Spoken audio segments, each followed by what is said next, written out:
Welcome back. Now it is time for the interview segment. Today is Monday where we get to discuss, political issues making rounds on the news or even being all around the state and Nigeria. As a nation, now we'll be discussing the ongoing political crisis in Rivers State. It's been going on for a while, and there's been so many speculations as to what exactly the reason is and when this crisis will end, so that the state rather can move forward. And this issue is between the Minister of FCT, that's Dr. Nyesom Wike, and the Governor of Rivers State, Governor Sim Fubara. There's been so many issues, and the last or the updated or the recent news is that the 27 legislators have resigned and have decamped from PDP to APC, which is a worrisome state. And we have vacant seats, majorly about just 5 legislators rather are still on seats. So what exactly is happening? What exactly is happening in Rivers State? How are the citizens faring? How is the governor doing? How is Dr. Nyesom Wike doing? We want to know what exactly is going on in Rivers State and how this can move forward, even with or without the intervention of the president, that's President Bola Ahmed Tinubu. And I won't be doing it alone, definitely. I have someone here who will be discussing it, be basically analyzing the situation with me. And I have Mr. Victor here in the studio. Good morning. You're welcome to the show, sir. Thank you for having me. Thank you, sir. So let's go straight into the discussion for today. We know that this issue has been going on for a very long while.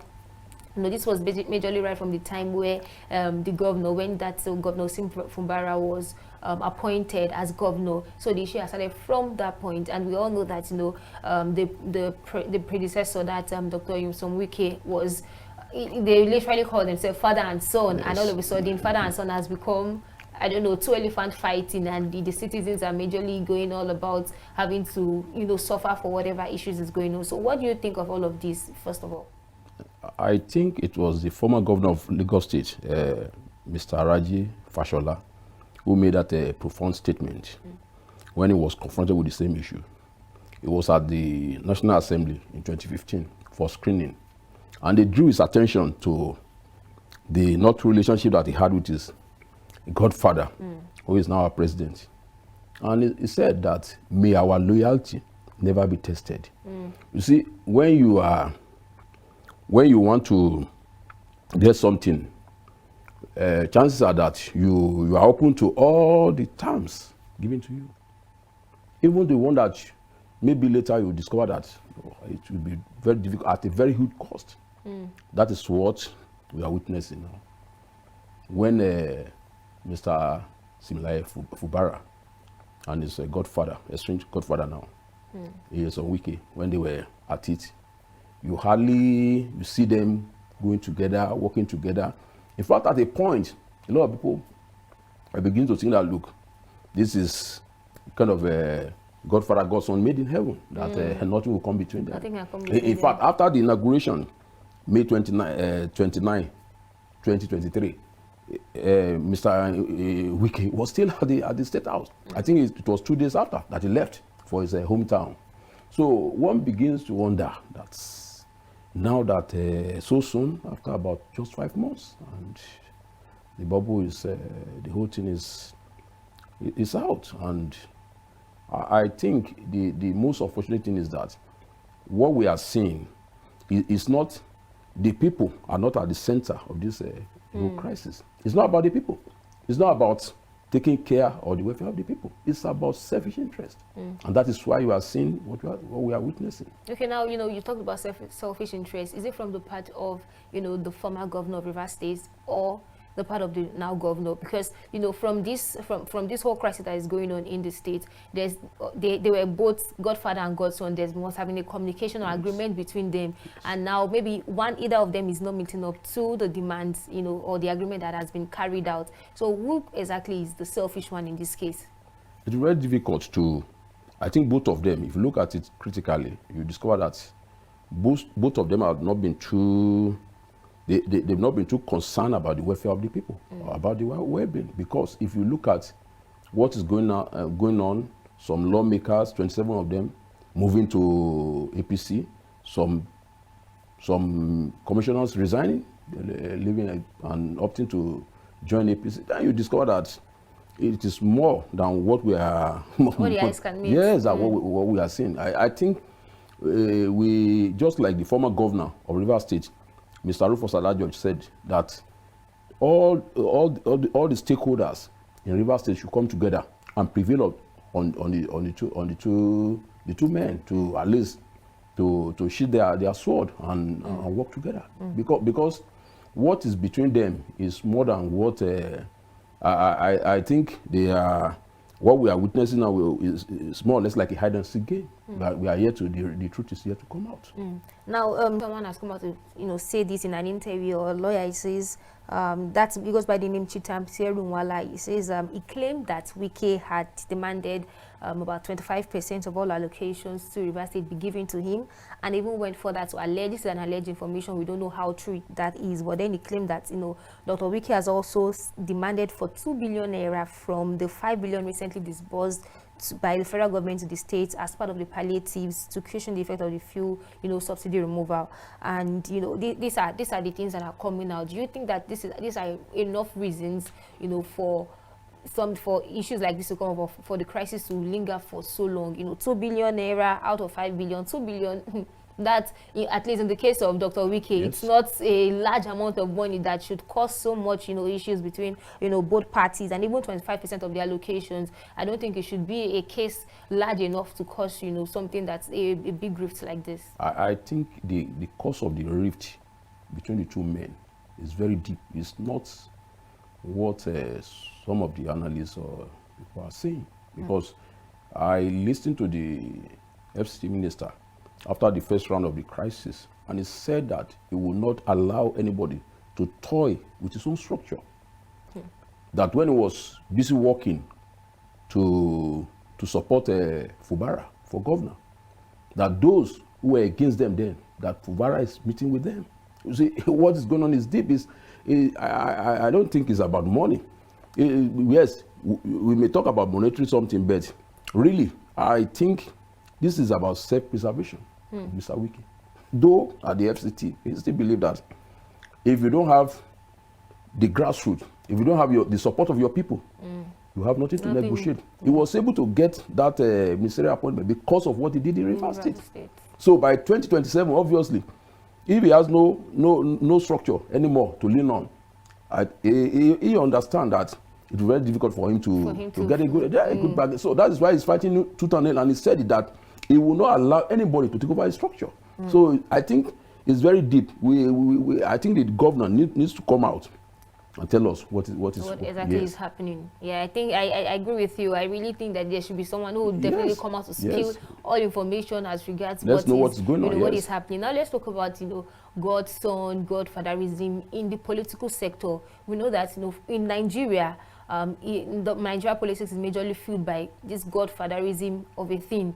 Is it the right way to go? Is it the right measure to go? Of course, politics can sometimes you need a backing, you need senior colleagues, you need someone who can vouch for you, can speak for you, and then you get the support that you need, or to gather enough allies to your majorly to your tent and all of that. But then let's looking at it more from a holistic point of view. Is it majorly the right way to go? Is it something that should be done? Definitely, there is no way you can do without a godfather. Even in all aspects of life, even your profession, you need somebody to lean on. You need somebody to take you up there and all those things. And if you look at it all over the world, before Biden, Joe Biden, the American president, Obama supported Clinton's wife for the presidency. Joe Biden was his deputy for 8 years. The woman failed to then, during the last election, he supported Joe Biden. And immediately after the election, he pulled back. That's how it should be. If you look at it in Nigeria, the father of Pentecostal was Archbishop Ben Idauza, led by Adeboye Oyedepo. Maybe you see their pictures of old, or when they were young. Wale Oke and all those people, they were going to him and all those things. They would pray for most of them and all those things. Took them to their distance, took them around the world and all those things. And so he allowed them to breathe thereafter. So we have them all over the country. In fact, the governor of Borno now, Babagana Umar Asulum, who was a lecturer before he worked with the now Vice President Kashim Shettima, when Kashim Shettima was governor of Borno State. He was a commissioner, and the Vice President saw something in him, that quality. He had no money to contest. It was Shettima that rallied and that, no, this is the person that I. And since is there, is running a second time. We've never had any crisis and all those things about it. But yeah, there's a current trend in the country where you know that a godfather supports someone or a particular person, a candidate, and say, okay, I'm voting for this person. I'm coming out to publicly declare my support for this candidate, and then later on demand something. Because we know there's this particular trend where you know that if I am to support you publicly, then in the next 4 years or in the next political tenure, that means that you are also going to pay me back, or I'm probably going to get something from you. Now, in the concept of I support you. You are a senior colleague. I'm supporting you as, you know, coming together and helping you grow your career, your political career, and all of that. Should there be an incentive as to, you know, helping somebody or mentor somebody in the political sector? I don't think there should be any incentive. If it is about the people, that's what I said, and it's because the people for so long, the people have withdrawn from the political scene. It is not what we used to have. That is why a lot of things. You see a lot of things missing in the society, because if the fight is for the welfare, well-being of the people, then there won't be anything hidden. If it is about getting a pipe-borne water, getting good roads, hospital, schools, and all those things, it will be open. They will be able to. Both of them will be able to stand to each other and discuss it. Yes, that this is what we are getting, and this is what we can do. But because all this thing is being discussed in a hush tones, you know that it is about selfish agenda, selfish interest, people about self-preservation and some other things, people wanting to lord it over the people for a very long time. And that is why people must stand up to issues like this and look at it from both sides of, because until we are able to free the country from the shackles from the stranglehold of the godfathers, we go nowhere. If you look at it since 1999 that we started this Fourth Republic, if you compare it, even with the Second Republic era, you discover that you have a lot of things missing. Look at our schools, look at the control of schools, look at the university system. You see strike, look at the doctors, brain drains, the next thing on the mind of an African Nigerian is to move out of the country. People selling their houses, cars, land, and some other things to move to other country. I think we've gotten everything there. God has given us everything, well with both human and mineral resources to make Nigeria one of the best countries in the world. I listened to the president of African Development Bank recently, Mr. Akin, and he said that it's so sad that some public officials will be commissioning borehole. That is a failure. I grew up seeing pipe-borne water. We were using pipe when I was going to primary secondary school in my town. Not now that we sing borehole and all those things, untreated water and all this. That's why you see most of these pipe-borne diseases and some other things. Some of those things that they've taken for granted in advanced climate, we are still treating here. Polio, or name it, all those things. So people need to stand up, and this is the time. People should at least take their rightful position, and there should be participation of the people. You see, most of the time, that is why you see it is during the election that you see people coming out after the election. They withdraw. You allow them to do whatever they no, all over the world. If you want the best from your elected representatives, you must follow, you must monitor, you must track the money, get the budget, how they spending, how much is going to capital project, what is going to recurrent, and all those things. So that all the frivolities, most of all those things, if you look at the breakdown of the budget, you discover that the large chunk of the money is for their travels and all these frivolities and some other things.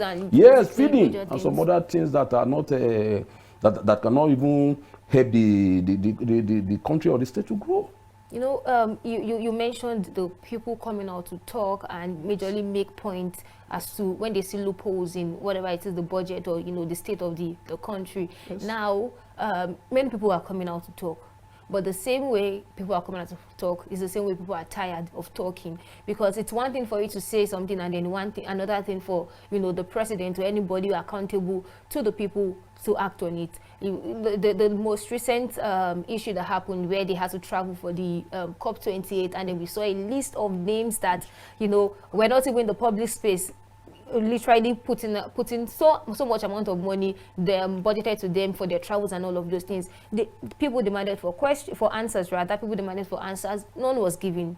And then even though the budget, you will say a large amount of money for the during the public outcry, they came out with a figure. A reduction from that 1,411. They said they sponsor 422, which is still on the high side.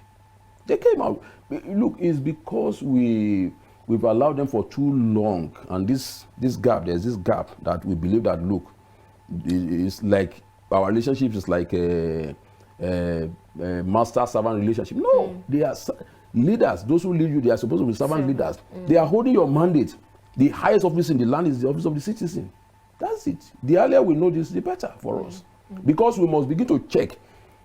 Fortunately for us now, the whole world is a global village. If your rep or your senator or your governor travels abroad, you can track, you can monitor whatever he's doing there. Even if he does not even want to release, by the time he gets there, those people at the country, they are monitoring. You get your information and all those things. People got the information from COP28 from the internet. Yes, no, from the country they travel to. Everything, the details, because they got the breakdown. In fact, during that period, whoever travels from Nigeria is recorded, from the country. So if we're able to do this, track the money, let's look at the budget line by line and begin to track them. What are you using? By the time people begin to talk, you discover that you see a lot of changes. That's it. Now, you know, let's go back to the crisis that is ongoing in River State. People have been coming out to say, oh, the president has not intervened in this situation. The president has not talked about this. He has not said anything as regards the crisis. And in fact, the APC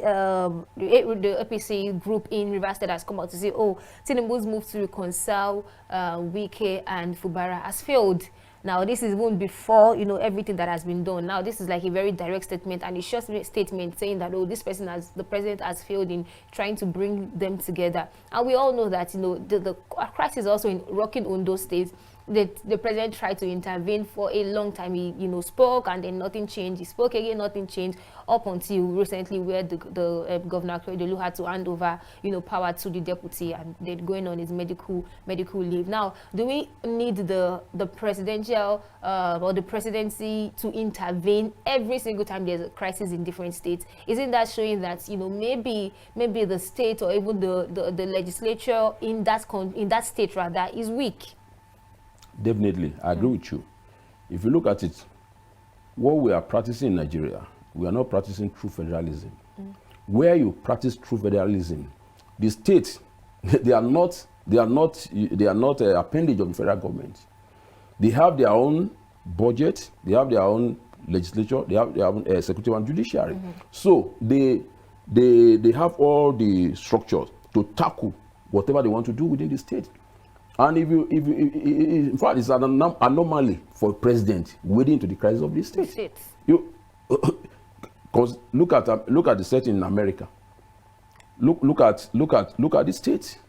They have, apart from almost all of them have their own Supreme Court. They don't. It is the matter, anything that has to do with maybe defense, internal affairs, and maybe cohesiveness of the country that they take to the central.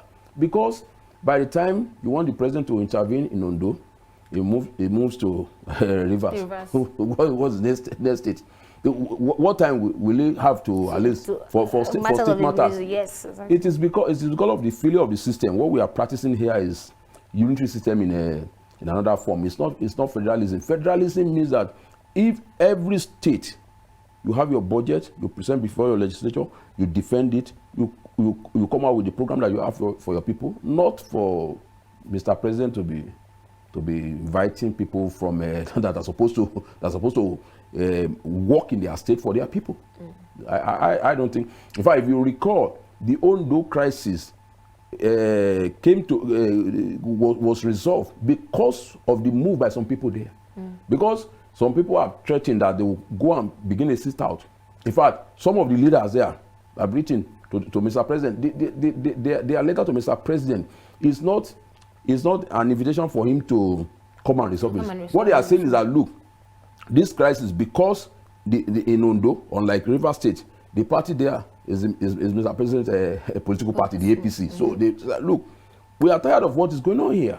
And look at it, within 2 days, everything was the resolved. man that the claim has been signing and all those things, that the man that that's supposed to get the sympathy of the people praying for him and all those things, it was shielded, was put in people were just trying to benefit from his own ill health and all those things. I think it's most unfortunate. I don't believe it's not the job, it's not the duty or job of Mr. President to be resolving a crisis in the state. Yes, every state must be able to stand on its own and solve their problems. Yes. Okay. Now, so what is the way forward? Where do you think the River State now can move to? How should they resolve this issue? What should be done as regards maintaining peace and unity in the state, and even amongst both parties that are currently at loggerheads? The only way to maintain peace in Rivers and every other, maybe there's another sub-region that crisis brings, is for the people to participate fully, full participation. That's what is going on in the school, in the hospitals, and all those things. Despite the huge accruals to Rivers since 1999, would you say what they have on ground is commensurate to what they have received? If the answer is no, then let's begin to interrogate. Even some of the structures, some of the flyovers, at what cost? We are doing something. People need to come out and put those they elected on the spot. What are you doing with this? What are you doing with this? And all those things. Because an average person is selfish, so to say. And if there is no proper check, we recall what happened in America under Donald Trump. The capital was invaded by Arnold, if not because of the strong structures, institutions that they have there. It almost overrun the whole system. So people must guide all these institutions and ensure that they work for the people, so that you don't. Obama said this some years ago when he came to Africa, when he came to Ghana. He said in Africa that people are very happy with strong men. That you don't need strong men, you need strong institutions. So that whoever that is there, the institution will ensure that it does not continue to manipulate the system. That is what we need. People must, and if people refuse to participate in this thing, then it's very difficult, and that's why you see them going with getting away with all manners of things that they do. Yes, people must put their feet down. That look, Mr. Governor, we've elected you for 4 years. In the next 4 years, we want this, we want that. Let's set a kind of a target for them and all those things. This is what we want in our school. This is what we want in our hospitals. This is what is going on in the whole world. Is a global village. There's nothing that is hidden anymore. These are governors. They travel to Dubai. You see them traveling to all over the world. And I don't think we are short of ideas. What is lacking, what is missing, is the political will to do all these great things. And once the people begin to put them on their toes, they work for the people. I think that's the best way to do it. Thank you so much for your time, sir. Thank you. We really appreciate you for coming, and we hope to see you some other time. Thank you. Thank you. Yes, so we'll go on a short break, and first of all we pray that peace be restored to River State as quickly as possible, and then progress is made in that particular state. We'll go on a short break to be back with Daybreak Africa. Do stay with us.